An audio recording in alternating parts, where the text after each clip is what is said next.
好，我们华语礼拜在1分钟后开始，手机请关静音或关机。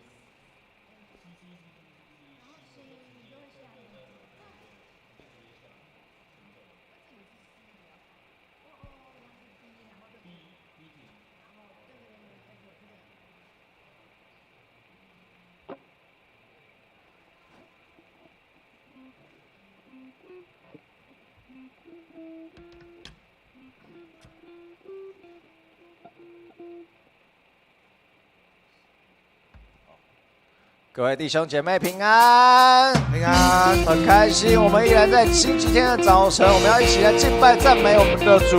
请我们大家起立，我们来唱我们第一首《我要全心赞美》，我们一起来拍手。全心感谢，全心赞美，进入你的约。全心颂赞，献上慰藉，是最纯的果子。在你里面一无挂虑，心的满意。常常感谢，不住祷告，盼望在于你。我要全心赞美，跳舞颂扬你名。在你眼中一日胜过在世上千日，我要全心赞美，赞美还要赞美不停。一人风里欢呼声永不息。我们要全心的感谢，我们全心的赞美我们的主。在这星期天的早晨，我们全心的颂赞，献上我们自己为祭。全心感谢，全心赞美，进入你的约。全心颂赞，献上慰藉，是最纯的果子。在你里面一无挂虑，心的满意。常常感谢，不住祷告，盼望在于你。我要全心赞美，跳舞颂扬你名。在你眼中一日胜过在世上千日，我要全心赞美，赞美还要赞美不停。一人风里欢呼声永不息。我们一起全心赞美，我要全心赞美，跳舞颂扬你名。在你眼中一日胜过在世上千日，我要全心赞美，赞美还要赞美不停。一人风里欢呼声永不息，一人风里欢呼声永不息。我们一起拍手赞美我们的主。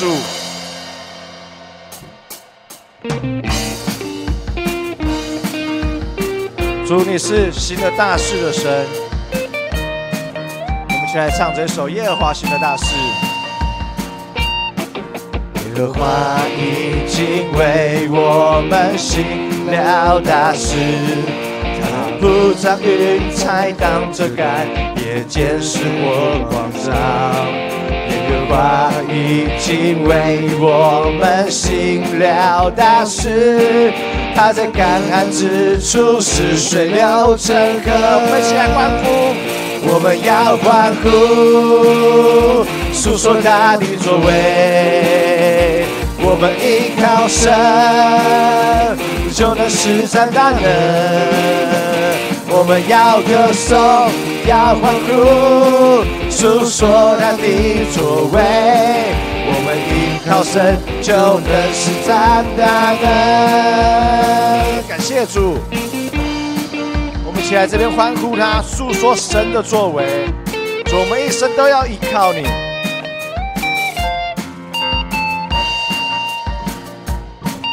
耶和华已经为我们行了大事，他铺张云彩当遮盖，夜间使我光照。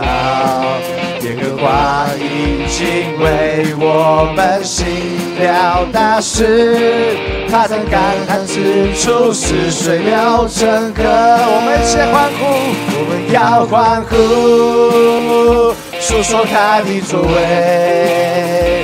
我们依靠神，就能施展大能。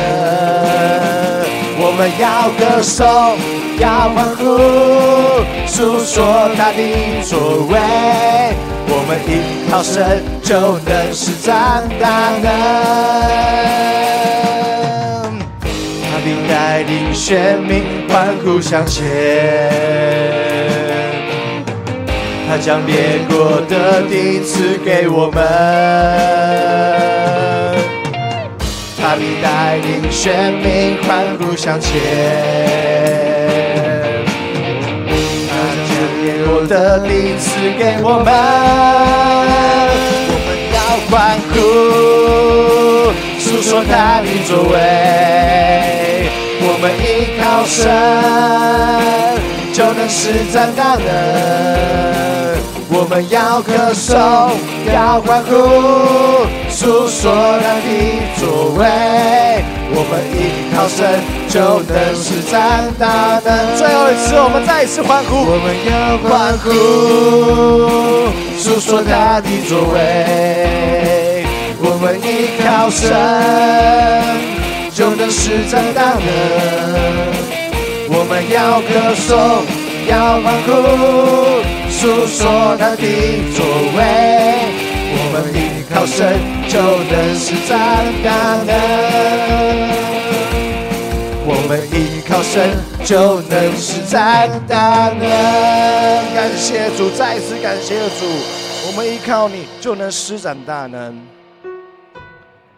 接下来我们邀请各位弟兄姐妹，可以先闭上眼，我们来为自己祷告，为了我们自己，为了我们的家庭，为了我们的国家，为了我们的教会，我们自己来做个祷告。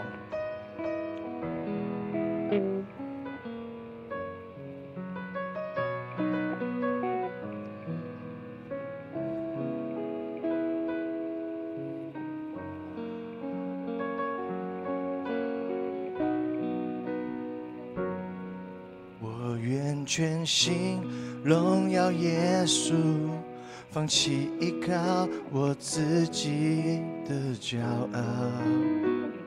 你的祝福无法测度，靠你能力，我能胜过世界。而我不再看我所有成就，如同手中之宝，一切奖赏都不能够与你的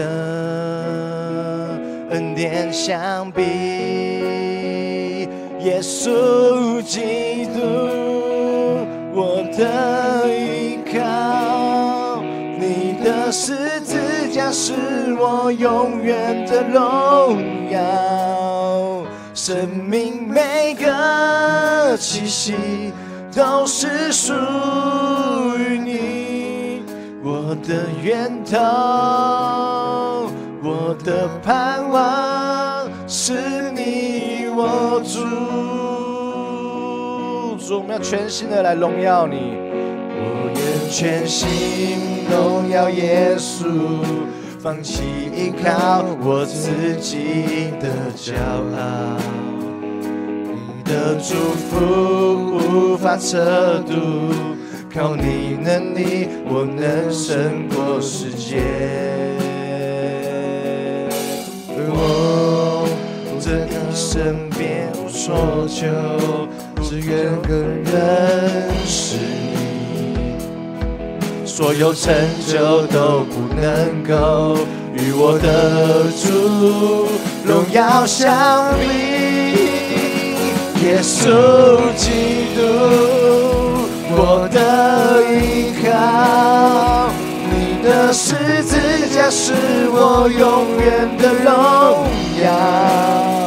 生命每个气息都是属于你，我的源头，我的盼望。耶稣基督，我的依靠，你的十字架是我永远的荣耀。生命每个气息都是属于你，我的源头，我的盼望。主，你是我们的依靠，耶稣基督，我的依靠，你的十字架是我永远的荣耀，生命每个气息都是属于你，我的源头，我的盼望，我的源头，我的盼望，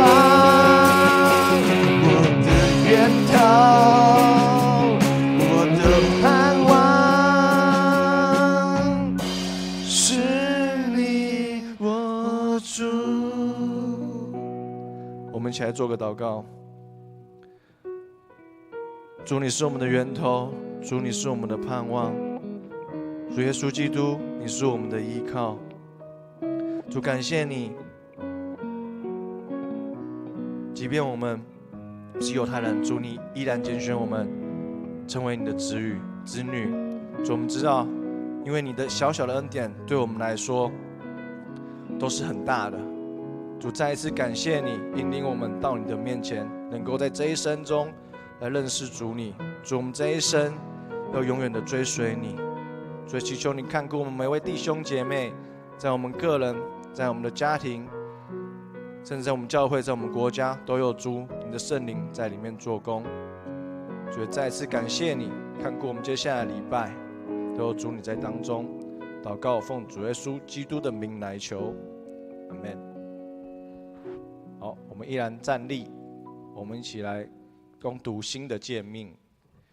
你要尽心、尽性、尽意爱主你的上帝，这是诫命中的第一，且是最大的。其次也相反，就是要爱人如己。这两条诫命是律法和先知一切道理的总纲。我赐给你们一条新命令，乃是叫你们彼此相爱。我怎样爱你们，你们也要怎样相爱。你们若有彼此相爱的心，众人因此就认出你们是我的门徒了。请坐。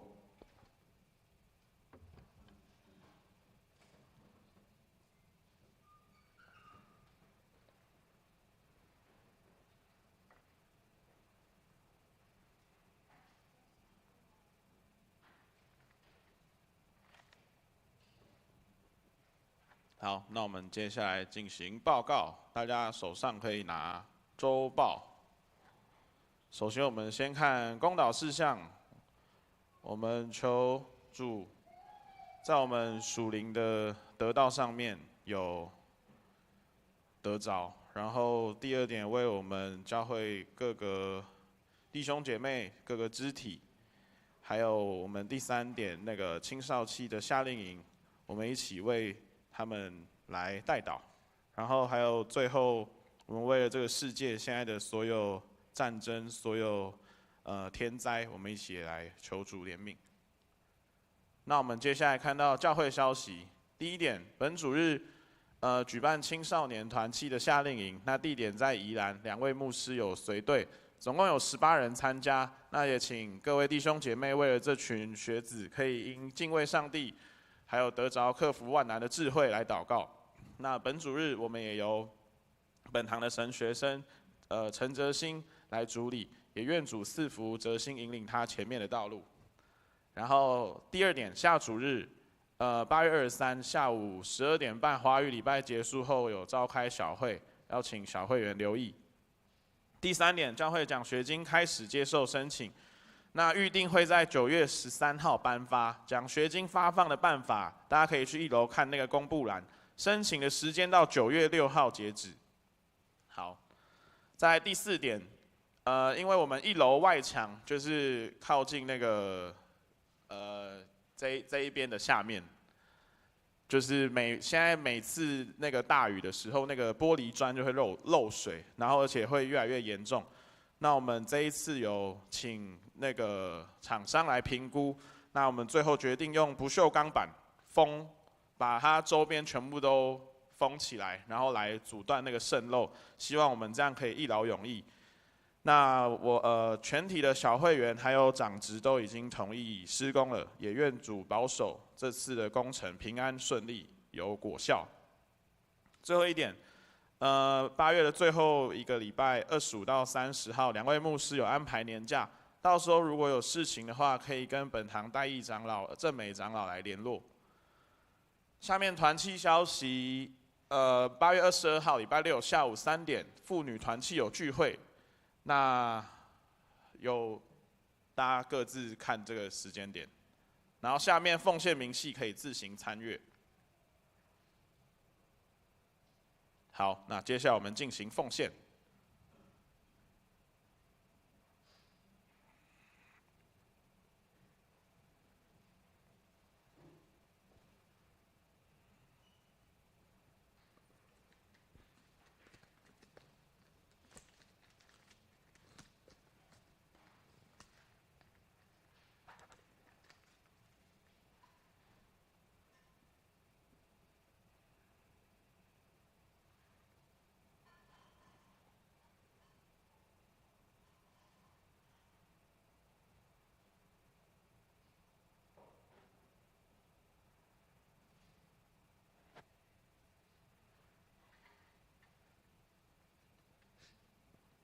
好，那我们一起低头来做祷告。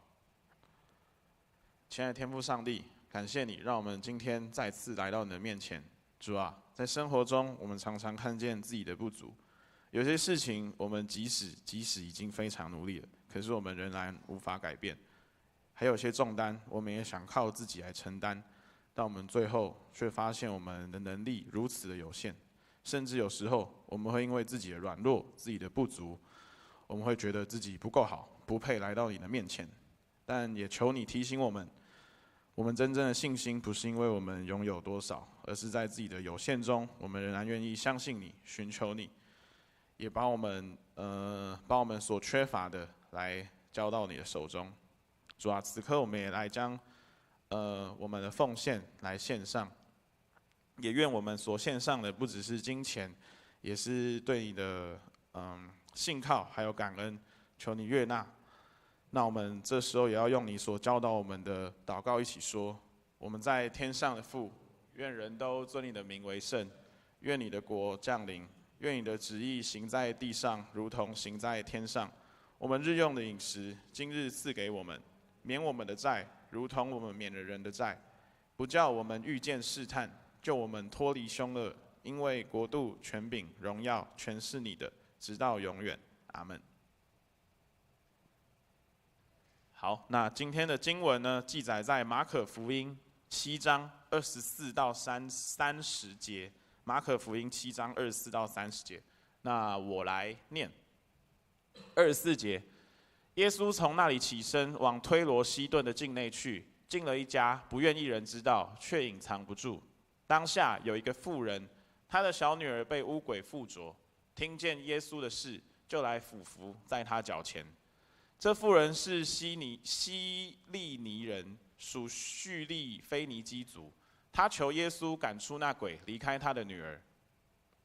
耶稣对他说：“让儿女们先吃饱，不好拿儿女的饼丢给狗吃。”妇人回答说：“主啊，不错，但是狗在桌子底下也吃孩子们的碎渣儿。”耶稣对他说：“因这句话，你回去吧，鬼已经离开你的女儿了。”他就回家去，见小孩子躺在床上，鬼已经出去了。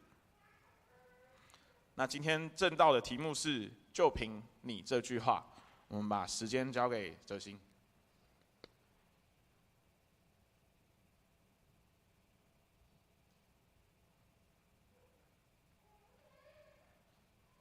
这个谱是可以我先说起来的吗？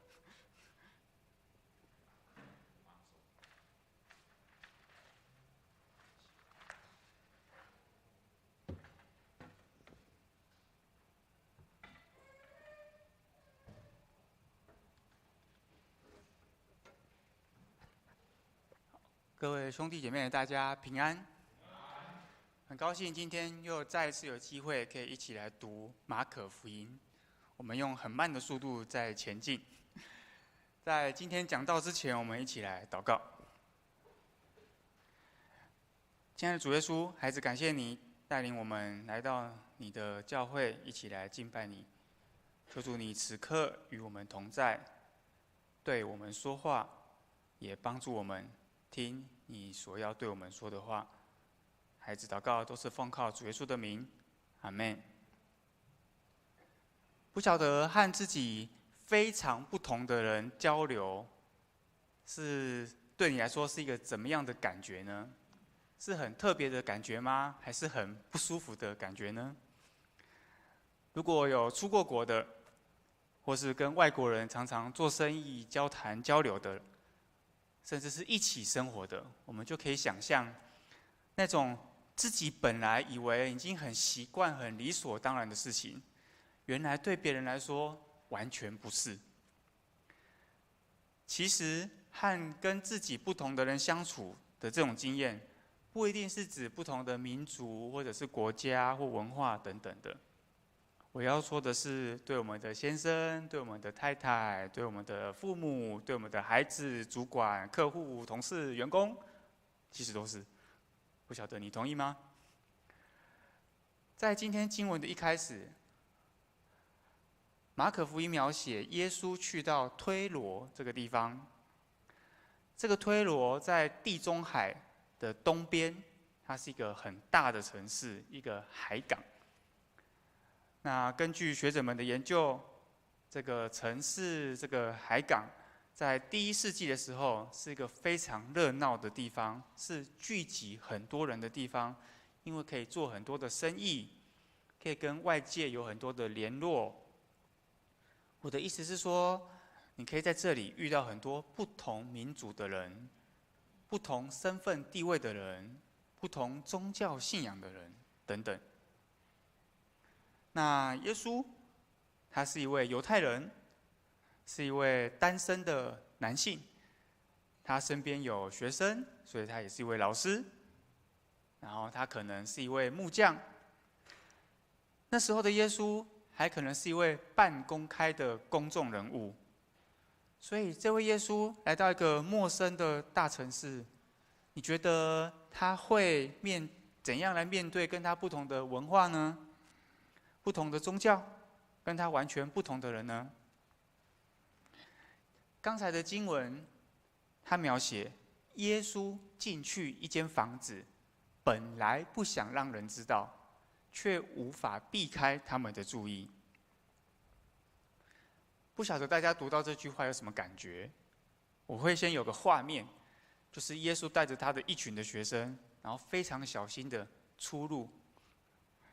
他们会找这个大城市里面可能人比较少的地方，当作休息的地方。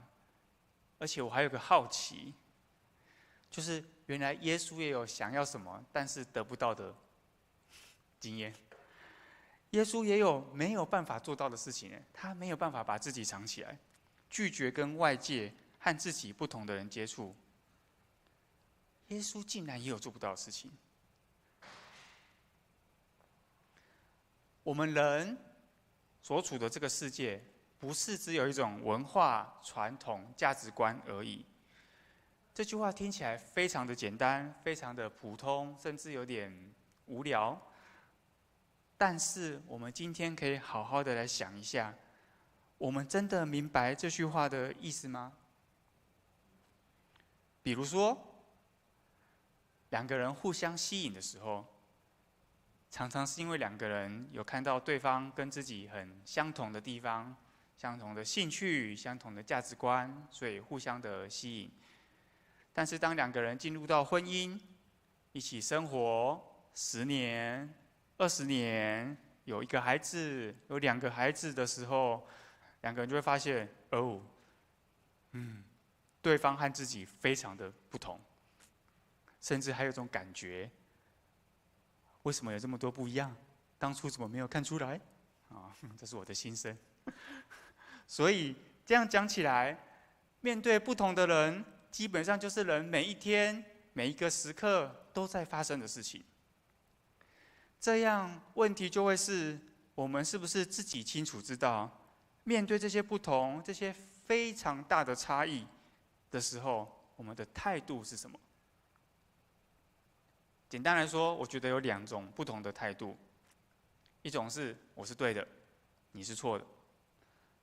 我们常常会用判断什么是对，什么是错，什么是正确，什么是不正确，这种黑白分明的角度来思考，来回应这些不一样。另外一种，我们可能会是用欣赏对方的角度，愿意去理解为什么这个人会这样想，他这样做背后的目的是什么。然后原来我们可以看出，哦，其实我跟他的不一样是可以同时存在的，不是谁对谁错的问题。所以别人表现出来的不同，不管是想法还是做法，那种不同就变成一种开阔，一种心灵的增广见闻，它就不会是冲突了。面对和别人自己的不同，这2种不同的态度，哪一种是我们习惯的反应呢？这是我们今天可以第一个的思考。上一次的讲道，就在这段经文的前面，我们有提到，法利赛人习惯用干净不干净来判断自己人跟外人。他们认为世界的规矩就是要照他们的标准来判断，来分别好跟坏。所以对法利赛人来说，看到一位没有洗手就吃东西的人，问题不是为什么那个人的规矩和我不同，对法利赛人来说，问题是为什么你可以不照我的规矩？这是法利赛人的感觉。但是妇人和耶稣的相遇，遇到他们这种碰在一起的感觉，就表明一件事情：事情不一定是这样子的。人不一定需要用这种对跟不对的态度来看待跟自己不一样的人，因为来到今天的经文，我们会看到耶稣他是离开犹太人地区，去到推罗，然后跟这个妇人相遇。对这个妇人来说，耶稣不过是从另外一个地区来的人，从另外一个地区来的人。经文在25节写说，有一个妇人，她的女儿有乌灵附身，她一听见耶稣的事，就来俯伏在耶稣的脚前。然后我们注意第26节，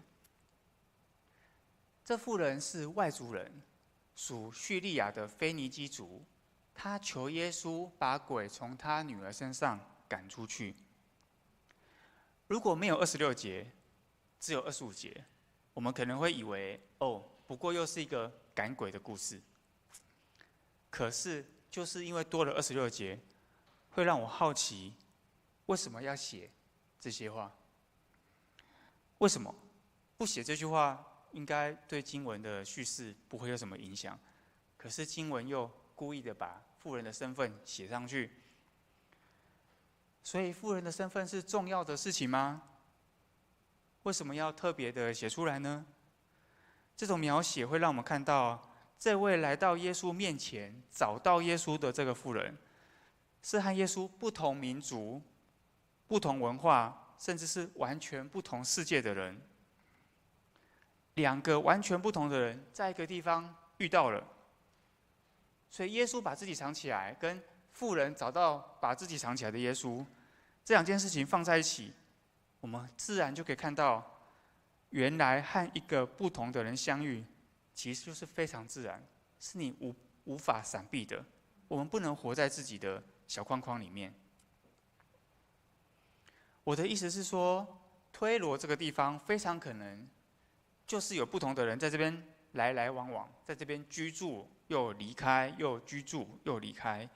这些地区的人，他们可能不会需要常常去分别谁是外来的，谁是自己。对于住在这种大城市的人来说，这种分别的观念不太是他们需要的。大家都是平等的，大家的不一样都是这样子的，很自然。然后我就想到，我想用个例子来说明这件事情。假设我穿这样子去乡下，去一个村庄里面杂货店买东西，每一个看到我的人，马上都会知道我是个外人，因为我的衣着跟别人不一样。可是如果我现在在台北市，穿这样很正常，不会很奇怪，因为大城市不太需要用这种谁是外人的角度来分别、来看待别人。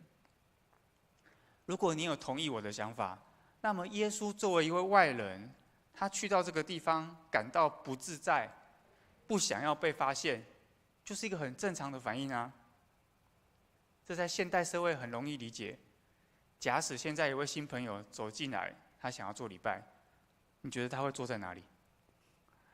最后面，对，很多人比最后面，或者是坐在最旁边，这是很自然的事情。可是相对的，就可以看出妇人所做的事情是一种非常不简单的事情。他主动靠近耶稣，这个对他来说来路不明的人，跟他讲话，甚至向他跪拜，对他有所求。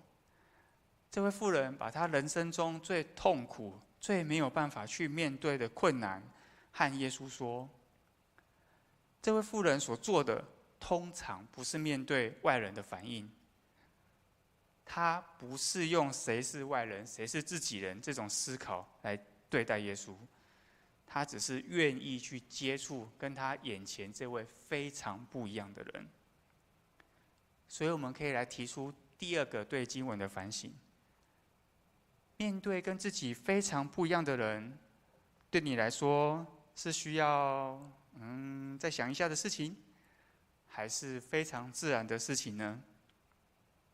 对我来说是要再想一下的事情。我非常的哀，可是在这个复杂、变化非常快的社会，我知道这一切非常的不容易。所以我在这边的提问，比较像是要让大家一起来思考。我不是要大家改变成作为怎样的人，比较像是邀请大家把经文当作一面镜子来看自己，看自己比较像是哪一种反应。然后更加重要的是，我们现在的这种反应是困境还是自由？是困境还是自由？这个差别，这个事实，在接下来的经文会更加的清楚。经文继续描写耶稣对这位妇人的回应。耶稣说：“要先让儿女吃饱，拿儿女的饼丢给小狗是不好的。”耶稣这句话，我觉得啦，让2000年来研究圣经的人头痛得要死，因为这句话不管怎么读，都好像耶稣在骂人是狗。刚才我们有提到，如果有两边不一样的人相遇的时候，我们已经习惯用好坏、用对错、用自己外人的这种习惯、这种感觉来面对的话，那我们其实也很有可能把这种习惯跟感觉拿来读圣经。所以我们也会认为耶稣在判断、在分别别人。我的意思是说，因为我们心中已经有一种判断的感觉了，所以我们看到这句话，会觉得耶稣这个判断是不好的、怪怪的，令我感到不舒服。这种感觉就有点像是刚刚所说的法利赛人的例子，因为耶稣所讲的话没有照我们的判断。耶稣不一定在分别，但是我们对分别的习惯，我们对分别的判断，会让我们读到耶稣的话的时候，会认为耶稣在分别。所以有什么办法可以打破这种习惯呢？一种很简单的方式，就是来比较圣经。我们可以放很多的圣经，很像看很多的镜子在我们的前面，在我们的周围。这些镜子就会反射出我们本来没有注意到的事情，就像是今天的这段经文，如果你跟马太福音的15章的26节来比较，我们现在在马可福音，可是如果你去看马太福音的话，你就会发现有一个最大的不一样是什么？开放问答。是写先多一个字，马可福音多一个字，先让儿女吃饱的先。所以对马可福音来说，第一个重点就是孩子跟家里的狗都是自己人，相信你可以体会，都是自己人。耶稣不是在分别谁是自己人，谁不是。耶稣所说的是，他跟妇人一样，他不是用分别的态度在面对不一样，他是把自己跟自己非常不一样的人都当作是自己人。第二个，在马可福音所强调的是，就算是自己人，在耶稣的文化当中，不会让孩子在肚子饿、还没有被喂饱，把原本要拿给孩子吃的东西丢给狗吃。耶稣所说的是，时间对两边的意义是不一样的，就是这个优先的问题。然后我又想说，有什么例子可以说明这么抽象的概念？当然，以下这个例子我觉得可能不是很好，但大家就听听看。比方说，主管在你下班之前给你一个任务，你觉得是下班前就要交出去，还是明天早上再说？这是优先的问题吗？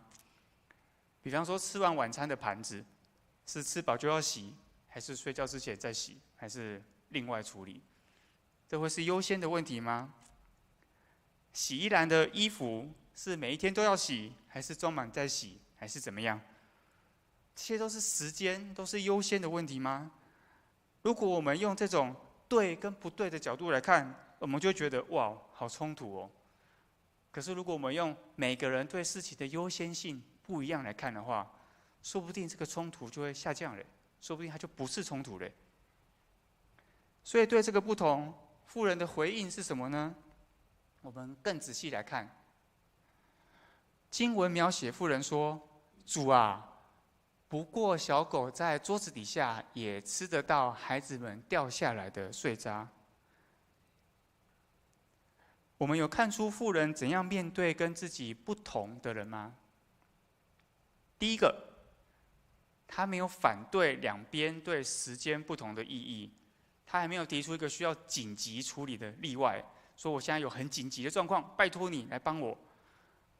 在耶稣所讲的话当中，问题是谁可以先吃？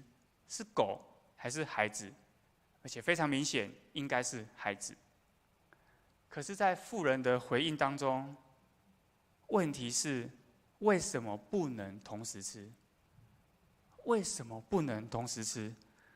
孩子在桌上吃，同时狗也在桌底下吃，这两种吃没有冲突，也没有先后的问题。妇人是把先将孩子吃饱的时间变成狗也可以跟孩子同时吃的时间，妇人化解了空间跟时间的冲突。第二个，他也没有要求主人特别为狗做什么。你想要父母拿本来给孩子吃的饼丢给狗吃，这是一个多大的冲突？父母要在两边选一边，要做判断，要分别。可是妇人指出，因为狗吃的是孩子从桌上自然掉下来的，所以孩子可以吃他自己的，不用麻烦，还有人去分孩子的饼给狗吃。狗自己也可以吃，这是非常自然的事情，不需要有人主动丢东西给狗，主人不用特别做什么，妇人化解了意愿的冲突。第三，他也没有认为狗所吃的会让孩子吃不饱。要是照耶稣所说的，照时间的分配来吃东西，先丢给狗吃，孩子所吃的就会变少。但是妇人指出什么？狗吃的碎屑就已经够了，就已经够了。所以对孩子跟狗两边来说，饼是可以同时喂饱他们的。妇人化解了资源的冲突、空间的冲突、时间空间的冲突、意愿的冲突、资源的冲突，都在一句话获得化解。妇人没有否定眼前这位提出不同意见的人，说：“我才不是狗嘞，孩子也可以不优先啊！你的讲法不合理耶。”妇人所做的是什么？妇人用对方的想法，用对方的语言，孩子、饼、狗吃，把它们重新排列，就创造出新的可能性。这句话相当的有力量，不是吗？所以妇人是怎么和自己不同的人相处呢？她完全接受对方跟自己的差异。完全接受的意思是包含不评论，没有说“哎呦你讲话怎么那么难听”，而且她还表达了自己的看法，没有讨好，没有谄媚，没有逢迎，她又连结了自己的需要，等待对方的回应。我觉得如果有上过什么沟通课程的人，这真的是教科书等级的示范。妇人这句话让我们看见，差异本身就是有力量的。差异本身就是有力量的，是什么意思？我们来看经文描写最后故事的结局。经文说，耶稣对他说：“就凭这句话，你回去吧。鬼已经从你女儿身上离去了。”他回到家里，看见孩子躺在床上，鬼已经离去了。这两句话我觉得非常的有意思。第一个，如果你去比较马太福音，你会发现耶稣在这边对妇人的回应，没有一句的评论，没有站在一个权威的角度说：“你说的真好，你的信心很大哎，你通过我的考验。”这些话，耶稣一句话都没有说。耶稣也用完全的接受来回应妇人跟他的不一样，然后好像用报新闻的方式说：“你回去吧。”第二个，如果我们来参考马可福音接下来的经文，在7章33节，有一段耶稣医治人的故事，就在我们这段经文的后面。你会看到这位耶稣好忙哦，一下子带那个人离开去旁边，一下用指头去探他的耳朵，一下又吐口水去抹他的舌头，一下又上天吐气，一下还要说开，好像怕别人不知道耶稣没有做什么事情，很费工，就搞纲。两段经文比较一下，你就会发现，在今天的经文，耶稣什么事情都没有做，什么事情都没有做。经文甚至没有说耶稣就赶出鬼，经文只有说妇人回家的时候，鬼已经离开，孩子已经好了。所以第三个问题是，所以这个孩子到底是谁医好的？上一堂有人笑出来，照经文的标准来看是不知道，不知道是谁医好的。但是这个不知道有很多的线索跟暗示，我们稍微看一下，在26节，他求耶稣把鬼从他女儿身上赶出去的这个“赶”这个字。27节，要先让儿女吃饱，拿儿女的饼丢给狗吃是不好的。的丢这个字，这两个字在希腊文是同一个字，就是这样子丢、这样子放的意思。然后这个字呢，在30节又出现了，躺在床上的那个躺是同一个字，所以我感觉经文就是在说，这位女儿她身上的鬼，她就是已经躺在床上的时候就被丢出去了。经文就好像在表达，耶稣完全照着妇人字面上的意思，赶出这个女儿身上的鬼。我说完全照着妇人字面上的意思，就是刚才我们所说的，主人不用特别为孩子跟狗所要吃的东西做什么，事情就会完成，就已经发生，而且够用。这就是我刚才所说差异本身的力量。当我们用比较开阔的心情去看待不同的人、不同的文化、不同的价值观的时候，我们就会经历到的事情，有点像刚刚歌词的一句话，我想要改几个字，我们就会经历福音的大能，经历神的大能。我们可以看到眼前这位跟你完全不一样的人身上，看到上帝其实也可以透过这些不一样来显出他的荣耀，而且这种荣耀不一定是需要哇哦非常的明显有神迹让你看这样子，不一定，它可能是我们必须要回到过去让我们受伤的那个家，让我们觉得很痛苦的那个地方，然后我们回去看的时候发现，哦，事情已经不一样了。在讲到的最后，我还要再问最后一个问题，很多问题。照刚才所说的，耶稣看起来什么事情都没有做，但真的是这样子吗？耶稣真的什么都没有做吗？在我看来，完全不是。上礼拜我们有举行圣餐的典礼，在圣餐礼的时候，牧师通常会说明圣餐的意义，其中2句话是说：这个饼就是我的身体为你们打破的，这个杯就是新约用我的血所立的。这2句话在马可福音的14章也有用相近的方式来出现。我的意思是，为什么会有碎屑呢？因为耶稣就是饼，他让自己被剥开，所以有碎屑掉下来。碎屑为什么会掉下来呢？因为耶稣已经被挂在高处，被挂在十字架上面。而且和人吃饼不一样，我们吃饼的时候掉得满地碎屑，是我们不愿意的，它就是自然会发生。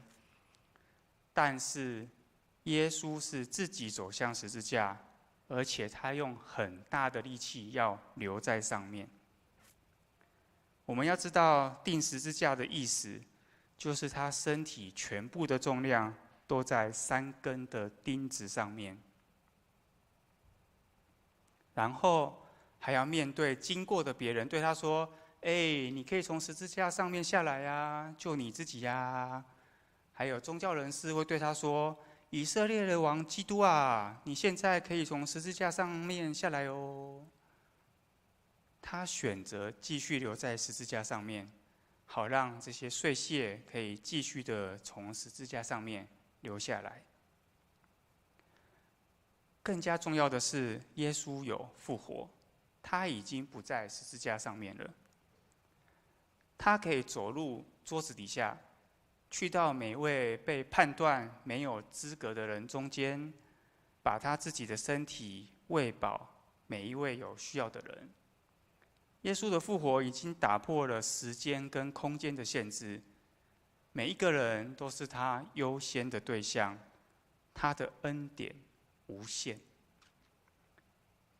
这是耶稣所做的事情，为了让人可以经历那种可以讲出就凭你那句话所带来的自由和解放，为了让每一个人不再需要被判断是不是有资格吃饼，是不是有做到正确没有错误，是不是自己人还是外人，每一个人都可以用跟自己跟别人不一样的差异，很特别的自己来领受耶稣他自己的供应。愿我们常常思考耶稣为你我在座的每一个人所做的事情，然后也在这种充满各种标准判断的世界、判断的生活当中，去经历他的复活所带来的自由的福音。让我们一起低头来祷告。亲爱的天父上帝，我们感谢你，在今天早上，你继续对我们说话。你让我们看见，原来我们活在各种的标准跟判断之下，使得我们好像需要常常追求各种的资格，获得别人的认同，甚至是不放过自己。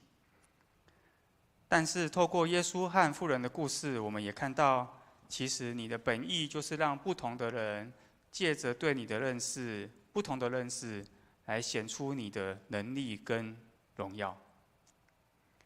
你借着耶稣在十字架上所流的血，还有他的复活，让你的恩典穿越这些时间跟空间的限制，也赢过世上所有的一切，为我们带来自由跟解放。求你继续帮助我们，常常用跟你同桌吃饭的心，感谢你，纪念你所做的，帮助我们也愿意在经历你的福音之后，继续忠心走在你要我们所走的道路上面，直到你再来的时候。孩子祷告都是奉靠主耶稣的名，阿们。阿们。我们起立唱回应诗《耶和华行了大事》。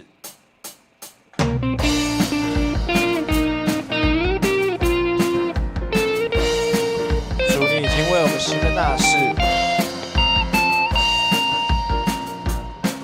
耶和华已经为我们行了大事，他不让云彩当遮盖，也见识过光照。耶和华已经为我们行了大事，他在干旱之处使水流成河。我们要欢呼，述说他的作为。我们依靠神，就能施展大能。